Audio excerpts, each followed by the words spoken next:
Welcome back, ladies and gentlemen. Here we're going to be talking about Newton's third law. Real quick recap. With Newton's first law of motion, was a law of inertia, and you basically saw that objects don't want to do anything different. They like to keep doing what they're already doing. They're lazy, in other words. That's one way to think of it. And, they won't change anything unless there's some unbalanced force that acts on them. That's Newton's first law. Newton's second law was more or less an equation of the relationship between the acceleration that an object experiences and the net force acting on that object and the mass of that object. And it's a very important equation, a very important relationship. But that's not what we're going with here. You've heard this before, Newton's third law. And so, for every action, there's an equal and opposite reaction. So, what about that? The problem is that's very incomplete. It's nice if you're in third grade. It sounds catchy and easy to remember, but it's not enough. Check this out. So, for every action, there's an equal and opposite reaction. Actions, we're talking about, are forces. You're going to push on a shopping cart. So you're going to apply a force to the shopping cart. And let's just say you're going to do force like that. Okay. Well, what we know about forces, what Newton was able to figure out, and this is part of his brilliance, is that force cannot be created all by itself. It is impossible. There must be another force created, and it must be acting on some other object, and it turns out that other object in this diagram is you, that person. So what do we know? Forces always occur in pairs. So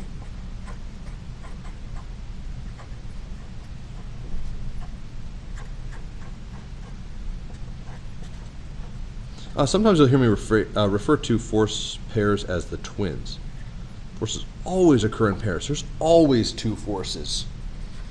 100% of the time. Okay, so what else did Newton figure out? Well, these two forces always act on different objects. So the force pair, I'll just call it the force pair.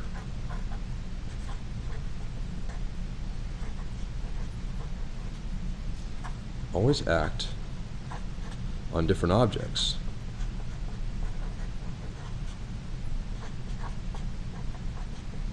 That's important to remember. Come back to that idea in a moment. Finally, the two forces in a force pair, they're acting in opposite directions.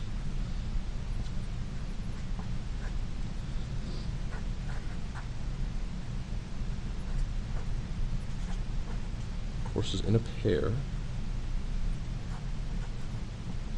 act in opposite directions.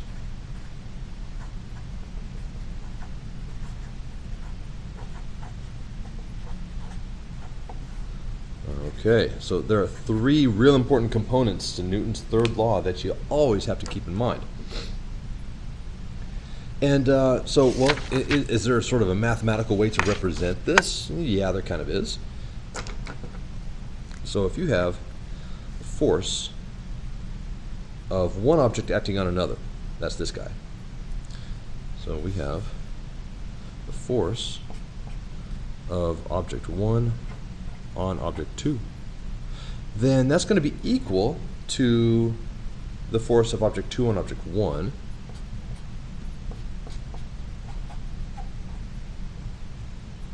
with a difference. We have to say that this force is acting in the opposite direction, so we'll put a minus sign right there. So these two forces are equal.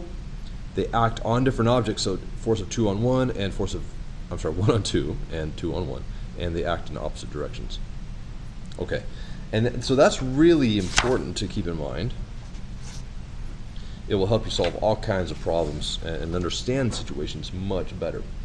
So my question, though, is going to be, well, look, watch this. What if I carry this to the other side? I'm going to add these forces together. I'm going to say 1 on 2 plus 2 on 1. What's that equal? That's going to equal 0. You add them together and you get nothing. No effect. So why don't these forces cancel? Why is it you can go to the grocery store, push on a shopping cart, and you produce an acceleration in this shopping cart? Because of that force. That force causes that acceleration.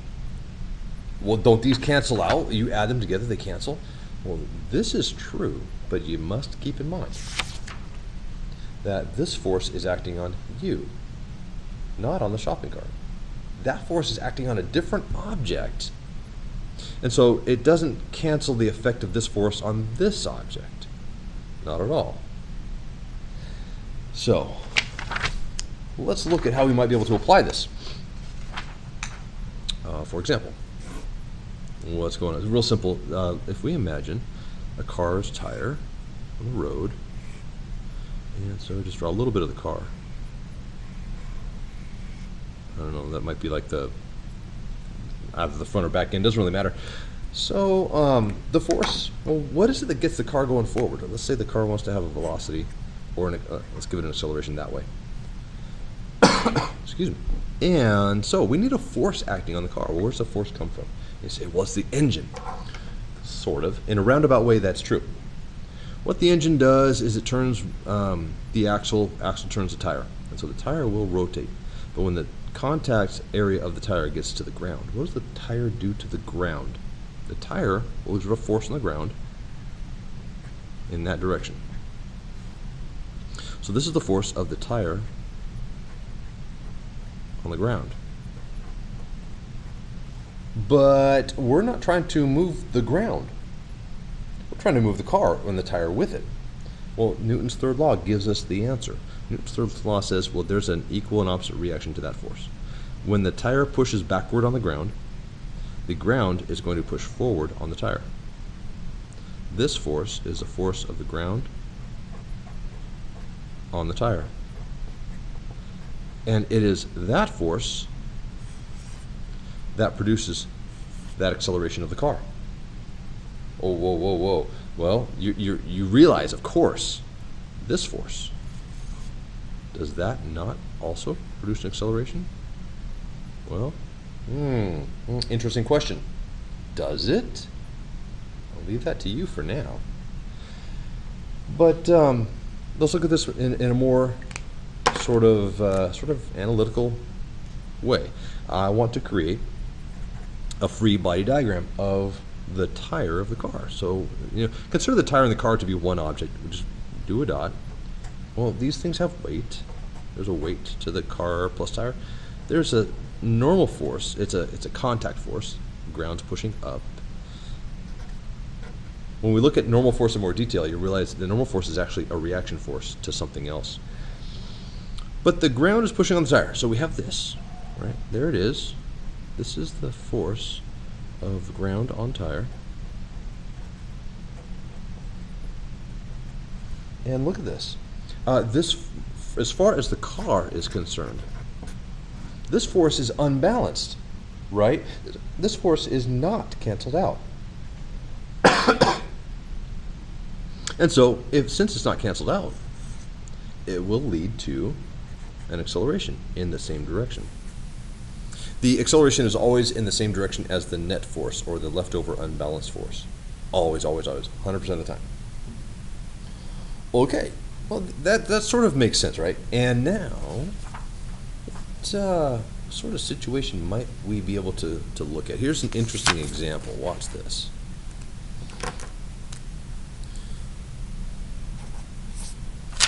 So we take a situation where on a, let's give it a frictionless surface. So no friction forces to worry about right now. We're going to put two boxes on the surface. One, and there's the other. They're right next to each other. And so here's box 1 and box 2. And let's see, box 1 has a mass of, let's give it 10 kilograms. And box 2 has a mass of 5 kilograms. It's lighter. Okay. And what we're going to do, let's say we're going to apply a force to it like this. We're going to push on box 1. And our force is going to be a 10 Newton force. Just so we have something to work with. Here's the question for you. Now we have a system. The system consists of the two boxes. Okay, so think of that. I want to know first, what is the acceleration of the system, of the whole system of both boxes? What acceleration will they experience? And then I want to be able to determine, well, how big is the contact force in between them? If I push this way, I push box 1 into box 2. There's contact and there's forces, and I want to be able to figure that out. So we'll learn about contact force. And we're going to use a combination of Newton's first law and second law to solve it. I'm sorry, first and second. Forgive me. Instead, let's talk about the second and the third laws. Okay, so how about for part A? Okay. Solution for part A. What we know is that, well, there's forces acting on box 1, and there's also forces acting on box 2. There's weight pulling down, and there's normal force pushing up on each one, but those are all balanced out. There's this unbalanced force, and that's the only thing left. What I'm going to have to do is I'm going to say sum of forces in the y direction are 0 on the system, the whole system. I look at the whole thing. Weight pulling down, normal force pushing up, balances out. But sum of forces in the x direction, so horizontally, if I have a little coordinate system, here's positive y, here's positive x. Okay, then those forces are not balanced, and those forces lead the mass of the system to experience an acceleration, right? Newton's second law. Well, okay, so what do we have? Well, the sum of the forces, the only one in the x direction is this guy. So there is our 10 Newton force. Our mass is, of the whole system, 10 plus 5 is 15 kilograms. So I can find the acceleration of the system pretty handily. And it turns out 0.67, just doing a bit of rounding, meters per second squared. Okay. No big deal with that, right? But how about the second part, the contact force in between them? I mean, look at this. We've got box number 1 pushing on box 2, this. Okay, so this is like force of 1 on 2. And then Newton's third law says that there will be an equal and opposite force. So this is force of 2 on 1. And those two forces are equal and opposite, and they act on different objects. That's what we have represented there. Cool. So here's part B. Watch this. I want to first check out a free body diagram. I'll look at box 1. A free body diagram of box 1. And so what are the forces? Well, there's weight. There's a normal force. Arrow above the end, sorry. Now I have my applied force of 10 newtons to the right. There's my applied force. But check this out now. This force is acting on box 1. So I have that as well. And so what should I label that? I can just call that, well, I can call it what I called it here. Let's be consistent. There's a 2 on 1. That's easy. My question though is I got to resolve this kind of like I did here with x and y directions. I'm going to say, well, look, in the y direction, sum of forces in the y direction is 0. Those things balance out. Brilliant. But sum of forces in the x direction. Okay. Well, what are those forces? I have my applied force to the right, and I'm going to add to it this force, force of 2 on 1.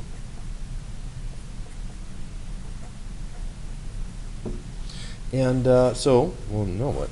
Well, the sum of the forces leads to an acceleration, doesn't it? So this is going to lead to, or be equivalent to a mass times acceleration. But what mass do I use? I'm only looking at box 1. Okay.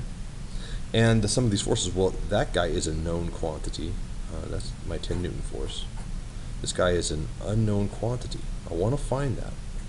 So I'm going to rewrite that, 2 on 1. But how about these guys here? I know the mass. What about the acceleration? Well, look. If I push over here and produce an acceleration of 0.67 on the system, then box 1 is also experiencing that same acceleration. 0.67 meters per second squared. So I know the acceleration of box 1 as well. And so I've got a 10 kilogram mass. I have an acceleration of 0.67 meters per second squared. That's equal to 10 newtons plus force of 2 on 1. And so now I can find that force of 2 on 1. A little bit of math, and it works out to, look at what's going to happen. I'm going to get a negative answer, negative 3.3 newtons. Okay, so watch this. What is this force really representing? This force is this guy. And this is one of the contact forces. So right away, I don't have to do any more work. Look, if I wanted to know that force, the force of 1 on 2, it's equal to this one. It's just happening in the opposite direction. So I could right away say that the force of 1 on 2 is equal to this, but in the opposite direction, so I'm going to leave it a positive value, 3.3 newtons. And I have answered the question. I have the contact force. Forces, really, because there's always two, right? What's causing this force? Where's the pair, the twin of this guy? Where is its, the other half of that force pair? Well, it's a force acting on something else. If it's my hand coming in to push on box 1, well then guess what? Box 1 is pushing back on my hand, right? So, but we're not concerned with that. The system we're concerned with here is just the two boxes and what's happening to them. Now, okay, great, but you might be asking, Woods, you did box 1, you didn't do box 2, let's look at a free body diagram. You'd be smart to think like that. So, what about a free body diagram of box 2? Well, what's acting on box 2? I'm going to create the dot. I have weight down, I have normal force up, and I have force of 1 on 2. I have weight down, I have normal force up, and I have this guy, force of 1 on 2. Okay, and there's nothing else going on box number 2, right? That's acting on box 1. That's acting on box 1. That's it. Okay, so what's going on? Well, I've got sum of forces in the y direction. Remember vectors and all that? Well, these guys sum to 0. Sum of forces in the x direction. Okay, well, the only thing is force of 1 on 2. Don't have to do any math there. But that, again, is going to produce a mass times an acceleration. What mass am I using? I'm using mass of box 2. And the acceleration. Okay, we're back to this. Well, the whole system accelerated at this rate, and so box 2 accelerated at that rate as well. So I know the acceleration, and I can find this force. 1 on 2 equals mass, which was 5 kilograms, and acceleration was 0.67 meters per second squared. All right, the force of 1 on 2. Solved from box 2. That's going to be, well, what does that turn out to be? 3.3, rounding off, of course, newtons. That's what we found here. Same answer. And the sign matches, it makes perfect sense, right? Okay. And so when we're using Newton's third law of motion, it's going to be more of a conceptual kind of thing, where you have to realize two forces on two different objects, and they're equal and they're in opposite directions. All right. But we're using Newton's second law mathematically all over the place, aren't we? And free body diagrams, very common now. You want to be developing your skill with those, getting very comfortable with those. One last thing, I want to wrap this up, and it's going to look like this. Watch. We're going to take the exact same situation, except we're going to twist it around a little bit. I've got box 1, I've got box 2, same masses, right? But I'm going to apply a force on this side. That's going to be a 10 Newton force coming in from the right side now instead of the left. Well, do you imagine there's still going to be contact forces? Yes. Are they still equal? Yes. Are they still in opposite directions? Yeah, they are. This is the force of 1 on 2. This is the force of 2 on 1. Okay. Do those contact forces change because I'm pushing on this side now? Well, it's first reasonable to say that because it's the same system, the same force acting on it, then I will have the same acceleration as before. Acceleration of the whole system, 0.67 meters per second squared. Now, how about the rest of it? What about these contact forces? Let's look at box number 1. It looks like box number 1 will be simpler, right? So, first, I label the free body diagram, the object right here, so box 1. I want that label, so there's no confusion as to what I'm drawing. So there's a weight pulling down. There's a normal force up. Label those. And I have this, force of 2 on 1.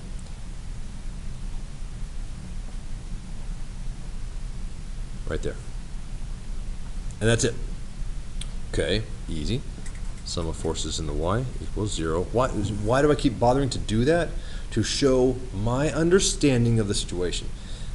AP exam, if you're doing free body diagram work, and this is your situation, absolutely state this. If they're not balanced, if those don't add up to 0, then you say so, okay? Don't leave it unsaid. Trust me on that. So, sum of forces in the x. Well, the only thing happening in the x direction is that force. Force of, that's 2 on 1. But that force leads to an acceleration. Okay? And what mass am I talking about? Mass of box 1. And the acceleration is known as this guy because box 1 accelerates at the same rate that the whole system does. And now I know the mass and I know the acceleration. I can find that contact force. It's a very simple thing. The mass was 10 kilograms. The acceleration was 0.67 meters per second squared. And you know what I get? 6.7 newtons. Did the contact force change? Well, yeah, absolutely. In fact, the force of 2 on 1 used to be a negative 3.3, and now it's a positive 6.7. Well, you know, the change in sign comes from the fact that our force was to the right, and that was a positive value, and now our applied force is to the left, and that's a positive value, so we change the sign. But doubling, this is crazy. It turns out that it's doubled because the ratio of the masses, that's double the mass of that. And you can look into the mathematics of that if you like. There's no great mystery to it. But it's not so hard to figure out. Look at what we've been doing. We sketch a situation, we identify forces, and Newton's third law is we're using it, we're applying it when we say this is what's happening between those objects. And those do not cancel out because they're acting on separate objects. This guy, you can imagine this. Look, we have a force acting on box 2, and this guy acting on box 2, and those sort of are canceling. Remember when we did this situation, we had those two forces in opposite directions, and they do lead to some canceling, but not complete, because they're not equal in size. So that we have a leftover force, that's what we figured out, leftover force that's unbalanced, and that's what leads to the acceleration. Okay, so it's interesting though that when we switch and push on this system from the other side, the force of the interaction force, the contact forces between them is now different. That's crazy, I know. All right, well that is essentially Newton's third law. You see how it works in action. There's more applications of it that we can look at later on. This is it for now. Thanks for watching. I'll catch you next time.